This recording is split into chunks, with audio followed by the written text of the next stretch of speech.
Chapter 1. You don't know about me without you've read a book by the name of The Adventures of Tom Sawyer. But that ain't no matter. That book was made by Mr. Mark Twain, and he told the truth mainly. There was things which he stretched, but mainly he told the truth. That is nothing. I never seen anybody but lied one time or another, without it was Aunt Polly or the widow, or maybe Mary.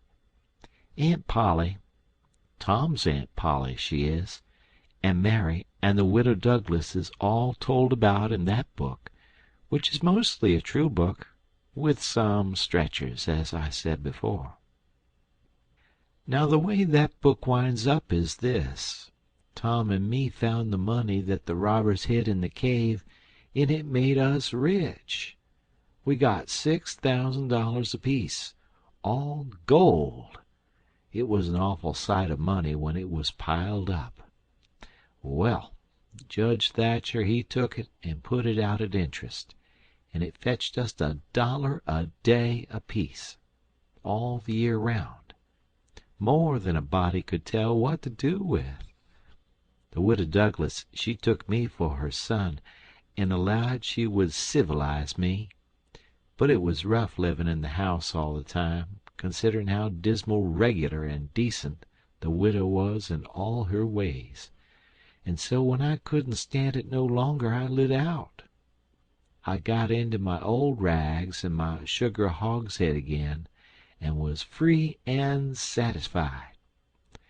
But Tom Sawyer he hunted me up and said he was going to start a band of robbers, and I might join if I would go back to the widow and be respectable. So I went back. The widow she cried over me, called me a poor lost lamb, and she called me a lot of other names too, but she never meant no harm by it. She put me in them new clothes again, and I couldn't do nothin' but sweat and sweat, and feel all cramped up. Well, then, the old thing commenced again. The widow rung a bell for supper, and you had to come to time. When you got to the table you couldn't go right to eatin', but you had to wait for the widow to tuck down her head and grumble a little over the victuals, though there warn't really anything the matter with 'em. That is, nothin', only everything was cooked by itself. In a barrel of odds and ends it is different. Things get mixed up, and the juice kind of swaps around, and the things go better. After supper she got out her book and learned me about Moses and the bulrushers, and I was in a sweat to find out all about him. But by and by she let it out that Moses had been dead a considerable long time. So then I didn't care no more about him, 'cause I don't take no stock in dead people. Pretty soon I wanted to smoke, and asked the widow to let me, but she wouldn't. She said it was a mean practice and wasn't clean, and I must try to not do it any more. That is just the way with some people. They get down on a thing when they don't know nothin' about it. Here she was bothering about Moses, which was no kin to her, and no use to anybody, being gone, you see, yet finding a power of fault with me for doing a thing that had some good in it. And she took snuff, too. Of course that was all right, because she done it herself. Her sister, Miss Watson, a tolerable slim old maid with goggles on, had just come to live with her, and took a set at me now with a spellin' book. She worked me middlin' hard for about an hour, and then the widow made her ease up. I couldn't have stood it much longer. Then for an hour it was deadly dull, and I was fidgety. Miss Watson would say, "Don't put your feet up there, Huckleberry," and "Don't scrunch up like that, Huckleberry. Set up straight." And pretty soon she would say, "Don't gap and stretch like that, Huckleberry. Why don't you try to behave?" Then she told me all about the bad place, and I said I wished I was there. She got mad then, but I didn't mean no harm. All I wanted was to go somewheres. All I wanted was a change. I warn't particular. She said it was wicked to say what I said she wouldn't say it for the whole world. She was going to live so as to go to the good place. Well, I couldn't see no advantage in going where she was going, so I made up my mind I wouldn't try for it. But I never said so, because it would only make trouble, and wouldn't do no good. Now she had got a start, and she went on and told me all about the good place. She said all a body would have to do there was to go round all day long with a harp and sing for ever and ever.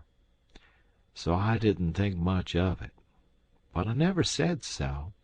I asked her if she reckoned Tom Sawyer would go there, and she said not by a considerable sight. I was glad about that, because I wanted him and me to be together. Miss Watson, she kept pecking at me, and it got tiresome and lonesome. By they fetched the niggers in and had prayers, and then everybody was off to bed. I went up to my room with a piece of candle and put it on the table.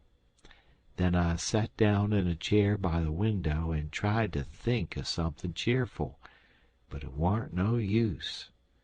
I felt so lonesome I most wished I was dead. The stars were shining, and the leaves rustled in the woods ever so mournful, and I heard an owl away off hoo-hooing about somebody that was dead, and a whippoorwill and a dog crying about somebody that was going to die, and the wind was trying to whisper something to me, and I couldn't make out what it was, and so it made the cold shivers run all over me. Then away out in the woods I heard that kind of a sound that a ghost makes when it wants to tell about something that's on its mind and can't make itself understood, and so can't rest easy in its grave, and has to go about that way every night grieving. I got so downhearted and scared I did wish I had some company. Pretty soon a spider went crawling up my shoulder, and I flipped it off and it lit in the candle, and before I could budge it was all shriveled up. I didn't need anybody to tell me that that was an awful bad sign and would fetch me some bad luck, so I was scared and most shook the clothes off of me. I got up and turned around in my tracks 3 times and crossed my breast every time, and then I tied up a little lock of my hair with a thread to keep witches away. But I hadn't no confidence. You do that when you've lost a horseshoe that you found, instead of nailing it over the door. But I hadn't ever heard anybody say it was any way to keep off bad luck when you killed a spider. I set down again, a shaking all over, and got out my pipe for a smoke, for the house was all as still as death now, and so the widow wouldn't know.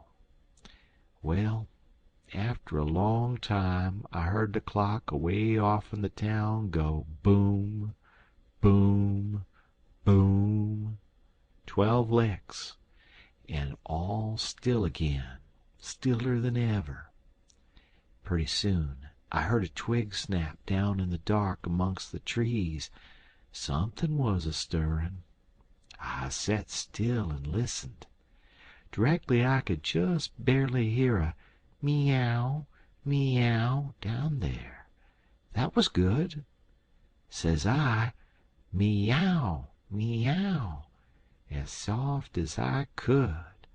And then I put out the light and scrambled out of the window onto the shed.